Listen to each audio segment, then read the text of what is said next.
विदुर जी कह रहे हैं,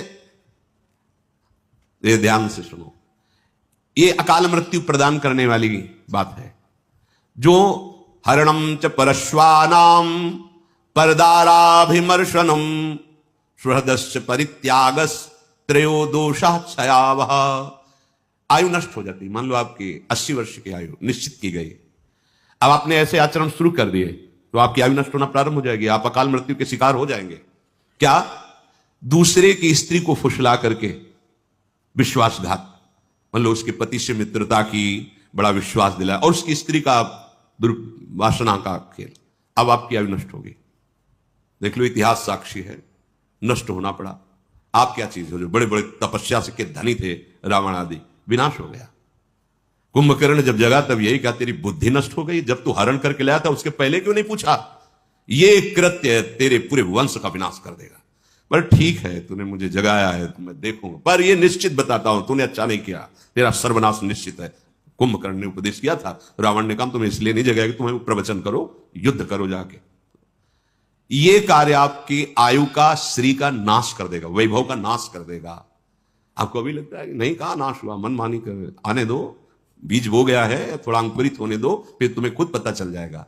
सबसे प्रार्थना है, कानून कानून है, नहीं खुल रहा है तो तुम्हें लग रहा है कि कोई नहीं जा, जिस दिन उसका फल आएगा तो उस दिन हो सकता है आपने वो कार्य ना किया हो जिसमें फंस रहे हो, पर भरपूर दंड मिलेगा आपको, क्योंकि जो जाना नहीं है वही कर्म इस समय ना होने पर भी वो दंड आपको भोगना पड़ेगा। ये बहुत ध्यान से इसलिए हम रुक के बोल रहे हैं। विदुर जी महाराज साक्षात त्रिभुवन के न्यायाधीश हैं। धर्म, पापियों के लिए यम और धर्मात्माओं के लिए धर्म, यही त्रिभुवन का न्याय करते हैं।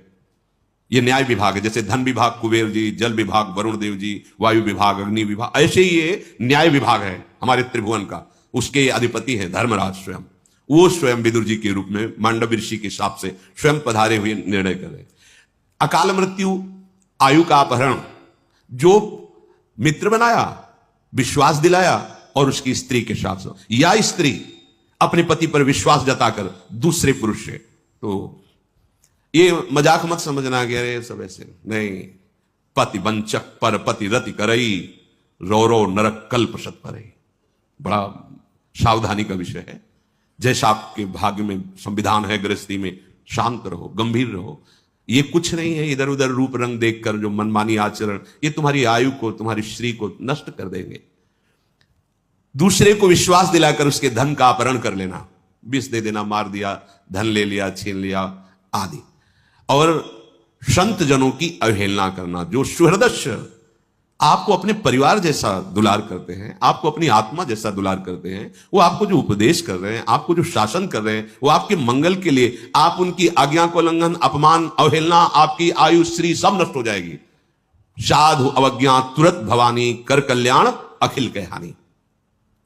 जो इन दोषों से युक्त होता है, अतिमानोति वादश्च तथा त्यागो नराधिपो, क्रोधश्चात्म विधित्सा च मित्र द्रोहश्च तानिषत्, एत एवाशयस तीक्ष्णा कृंत्या युंश देहि नाम, एतानि मानवान घृणंती न मृत्युर्भद्र मस्पते। जो हर समय अभिमान में भरा हुआ चेष्टा करता रहता है, उसकी आयु नष्ट हो जाती है, अकाल मृत्यु को प्राप्त होता है। बहुत सावधानी की जरूरत है। हर समय जो अभिमान में भरा हुआ है और हर समय कटु वचन बोलता हुआ अधिक बोलता ही रहता है, जिसमें विषयों के त्याग का बिल्कुल अभाव है, मतलब घोर विषयी है, और जो क्रोध करके ही व्यवहार करता है, जरा सी बात हुई, जो केवल अपनी जवान, अपनी जनेंद्री पेट के पालने में ही चिंतित है, कैसे भोगूं, कैसे पाऊं, चाहे वो मांस खाना पड़े, चाहे कुछ भी, कैसा भी। और जो प्रिय शिक्षा देने वाले मित्रों से द्रोह करता है, तीखी तलवार जैसे अंगों को काट देती है, ऐसे ये आचरण उसकी आयु को छीण कर देते हैं और वो मृत्यु को प्राप्त हो जाता है, अकाल मृत्यु को प्राप्त हो जाता है। अत्यंत अभिमान में भरे रहना, बहुत गलत सलत वाणी से बोलते रहना, बिल्कुल विषयों के त्याग का अभाव, अर्थात घोर विषयी, घोर क्रोधी, जो जवान और जनेंद्री, रसेंद्री और जनेंद्री का ही लंपट है, जो उत्तम शिक्षा देने वाले मित्रों से द्रोह करता है, तो जैसे तीखी तलवार अंगों को काट देती है, ऐसे ये आचरण उसकी आयु को नष्ट कर देते हैं, वो अकाल मृत्यु को प्राप्त होता है। जो अपने ऊपर विश्वास जता करके